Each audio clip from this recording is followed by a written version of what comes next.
Hi guys, and welcome to Hillside Talks. I am really happy that you've decided to join me on my little urban hillside. I am Maria, and today we're going to talk about something that feels like it's far away, but really is getting closer by the minute or every day. It's not stressful. We are going to talk about homemade Christmas presents or homemade gifts for the holidays in general. And this is something that I have kind of like ramped up my production of Christmas presents over the years. It's not anything crazy, but I do like to make my own gifts for people if I can. And I have just learned the hard way that it requires a bit of planning if I don't want to get completely stressed out and sit and do something on the 22nd and 23rd and sometimes on the 24th of December. So I've definitely learned a few things. Because really, Christmas is not about making it to the ice rink or baking the perfect Christmas cookies or making a super advent calendar for Max, which is all great. It's about Jesus being born. That is it. Take the pressure off Christmas. I love Christmas and I always have. And I think I have like a childlike soul in some ways. And I really, truly value keeping like the magic of Christmas. And for me to do that, I really need to not be running around in stores and at a mall trying to buy 25 Christmas presents and standing in long lines and listening to loud music. I enjoy doing all of that, but I usually do it with a few gifts and not through December. I try to do it in November actually, and then just save a few to do in December. Or we'll go down to the stores and just check out the atmosphere and enjoy it, but then not being stressed about having a huge long list to check off. Morten and I both really enjoy Christmas, and we've worked out a few routines together over the years on how to eliminate stress from Christmas. I've also implemented quite a few different ideas on how to get Christmas presents made, because it's really so magical making Christmas presents, and I don't want to oversell it, but there's something about making a gift for someone and actually having time to do it and slow down and enjoy the process that is very life-giving while you're also making something for someone. So that is what we're going to be talking about today. Let's dive in. Okay, so the first reason that we need some planning is because if we don't, then I'm talking from experience, then we'll most likely end up sitting with half-finished projects very close to the deadline, and that is just not enjoyable at all. I remember 2 years ago, or maybe it was last year, I started knitting a sweater for Morten. He wanted this really chunky, bulky knit sweater, and I was like, okay, I'll make one for you. And it just took a lot longer than I estimated. And I remember I started fall break, which is around this time of year, and I just sat there on the 23rd. We celebrate Christmas on the 24th, so I sat there on the 23rd, still like putting all the ends in and like finishing off the last like part of the sleeve and something, and I would rather have not done that. So if you're doing any big projects, any small projects, it's a really good idea to kind of plan it out and have a really long timeline so it's enjoyable, and just be realistic with your time. So what I usually do is I have my little planner, and I just ask in my family if anyone has any wishes that are homemade. Luckily, a lot of people in my family like to make presents as well. My mom usually gives me all sorts of stuff from the garden, which I love. I know that this year she's just been trying to make like lotions for the face out of stuff from her garden, and I'm really hoping that she's gonna give me one of those. And I really appreciate it. I don't mind at all. It doesn't make a gift less valuable to me that it's homemade. More the opposite. Of course, people didn't spend money on it, but they spent time making that thing. And I just like limiting the resources that we spend on Christmas presents. So yeah, the first thing I do is I take my planner. I ask in my family if there's anything that they need, anything they want, anything that could be helpful for them if they want something homemade. And then I write it down in here.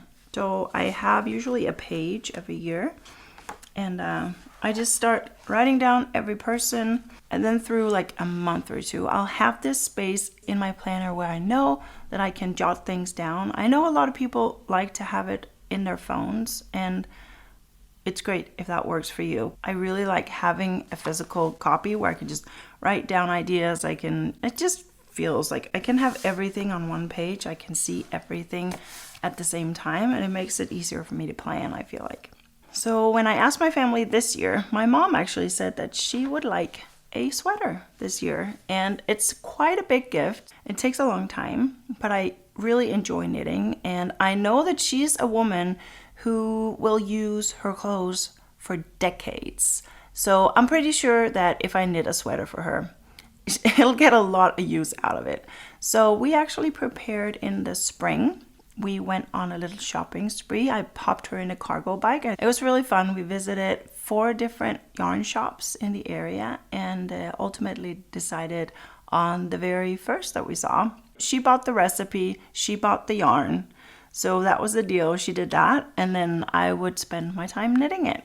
And I started it right before the summer break just because it is kind of difficult. So I didn't really know. I just wanted to finish the bulk of the difficult stuff. And I had a very easy other project. So when I had a little extra energy to do something fun, which I think is fun, then I would do this. So I made the whole entire yoke during the summer and August, and trying to figure out how to do the cables and everything. And it is a lot of work, but it's just knitting in this quality. It's so soft. My fingers really like it. I knitted a sweater for my dad as well, and it was more like rough wool, like Norwegian wool, and it was a little bit more scratchy. I'm enjoying this one more. So I gave myself a really long timeline because my experience with the knits is that just when the cables and everything, it can just take a lot longer and life happens. And especially when it's like the fall months, there's a lot of sickness going around, at least in Denmark. I don't know where you live, but in Denmark, there's a lot of stuff going around. So you need to kind of prepare that you're going to have I'm going to have at least a week or 2 every once in a while where I can't do anything because we're just home, sick, or there's a break, or there's something. So I want to give myself a lot of time. The next thing I do is I kind of plan out the big chunks because I have taken a course on how to cast silver jewelry. So how to make my own mold and then how to cast the silver. So if I'm doing any kind of jewelry based stuff, then I need time to go to that workshop, which I don't do at home, and probably go there twice. I also have a few things sometimes that I want to build out of wood. So I might plan to go to the wood shop nearby or go visit my dad or have a little secret area in the basement where I can do those things if it's for Morten or Max so they don't see. And those things are kind of like the big chunks that require a little bit more planning. And then all the smaller projects, I just kind of sprinkle them in between. This year, I really want to make for Max. I know this is maybe not a traditional gift, but we have a lot of videos of him since he was very little, and we never put it all together in one long video. And I really want to do a home video for him that we could watch Christmas Eve when he gets it as a present, because I think he would really enjoy it. He is such a sentimental kid. And I've had this on the list for a few times, and it's been really hard to find that time and energy to get that done. Also because it requires a lot of sorting with photos and videos and stuff. So it's a big job, and he's almost 10. He's 9, not almost 10. He's 9.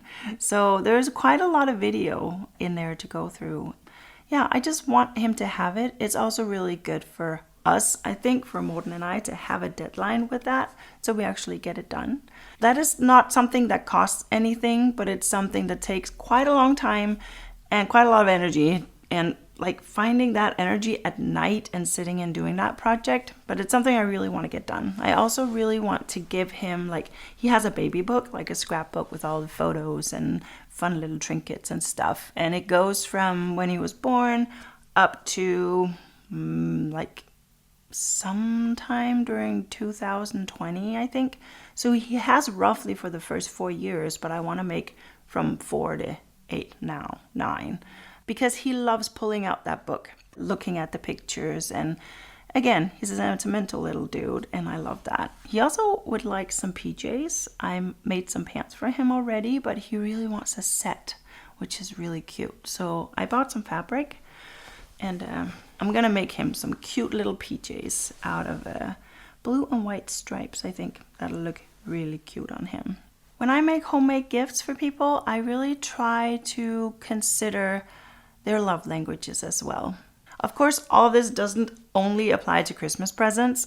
I like to make gifts throughout the year, and I really enjoy that process. And I recently made my sister like a dish towel. She really wanted like not too long towel with a really sturdy little hook thing on there.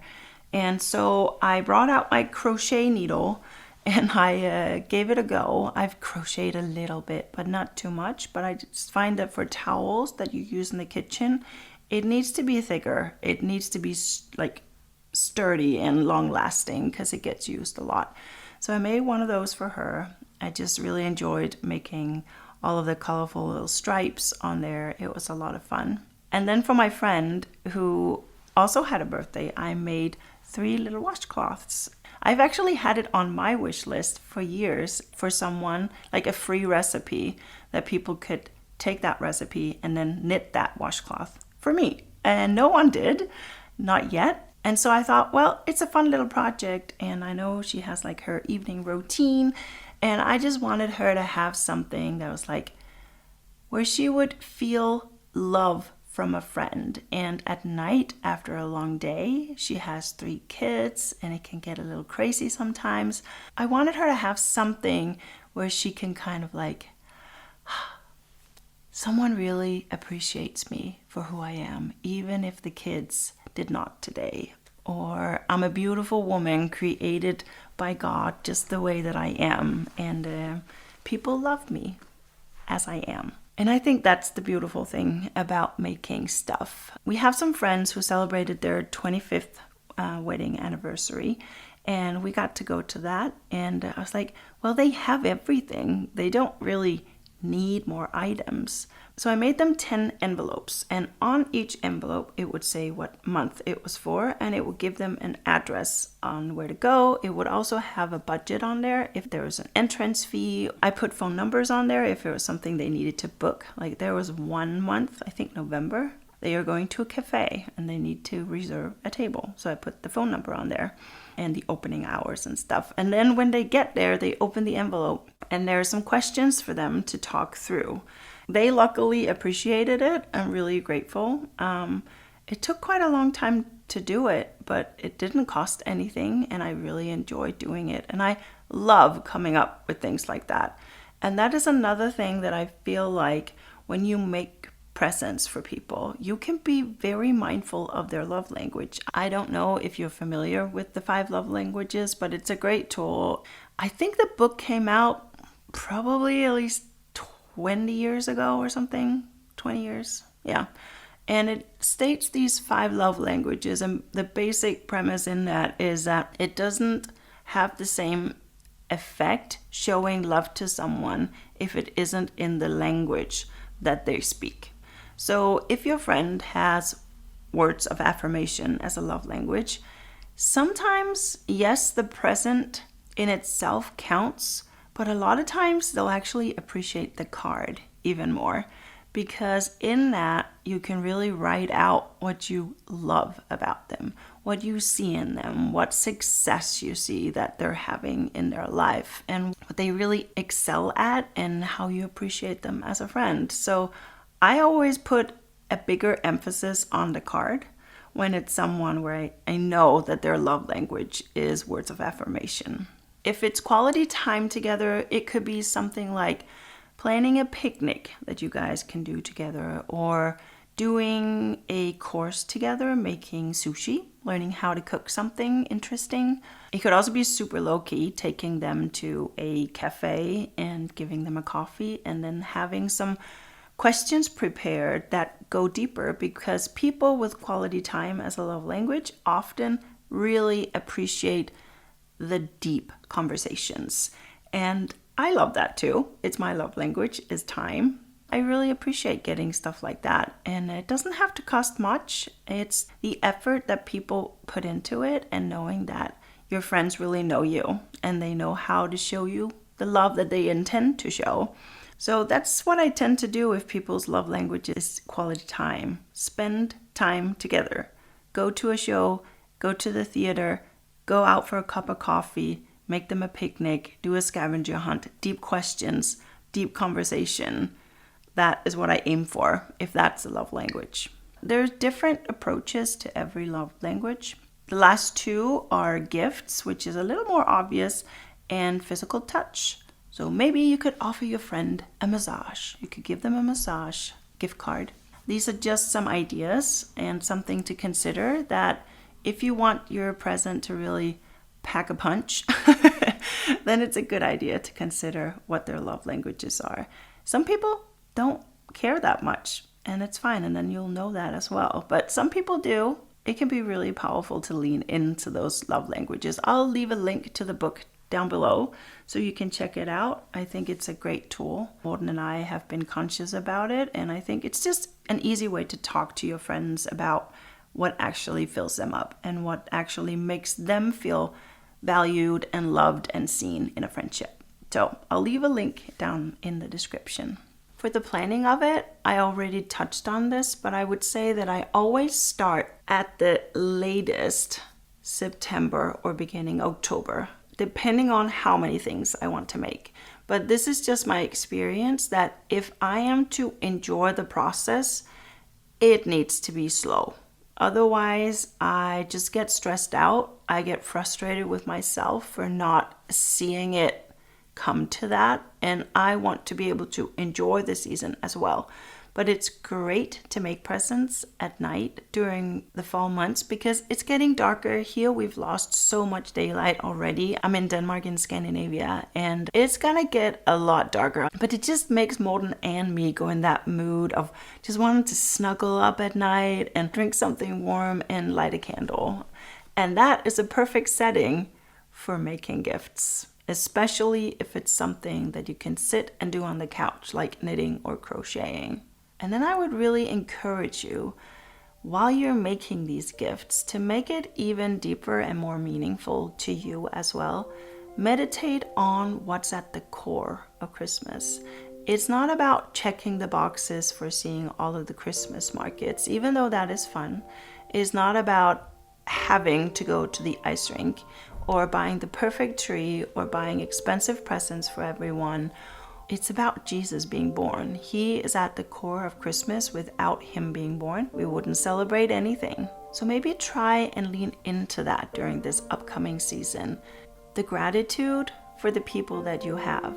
While you sit there and make something for them, pray a prayer for them. Remember all the good experiences you guys had together. And also just think about the core of Christmas and gratitude about things in life in general. And then let that become your focus and what you create out of. And that will make the whole entire experience even more meaningful. I really want to end us off today with a little prayer going into this season, and just some encouragement that I really hope that you lean into this and that you try and dare to step into making some things. For some people, it might be just one thing if you've never done it before. I think it's beautiful when we actually start using these gifts and the creativity that God has given us and spreading joy with that gift to other people. So for this season, here's my prayer. Dear God, thank you that you created me with the ability to create.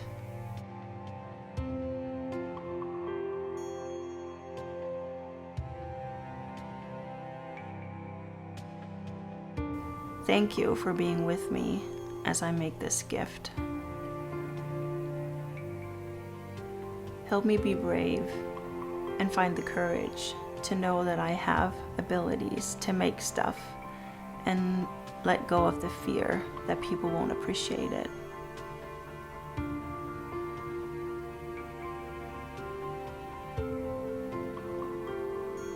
I pray that whatever we make this Christmas will be a blessing and be received as love at Christmas.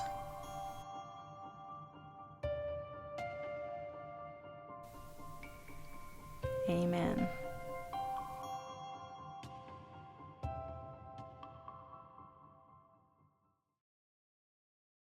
That's it for this week's video, guys. I am excited to see you back here on Monday. Hope you have a really, really great week, and if you're in Denmark, that you enjoy your fall break and take lots of time to enjoy the changing colors and all of the chestnuts falling from the trees, and give yourself some extra kindness in this darker season. I'll see you guys back here next week. Bye.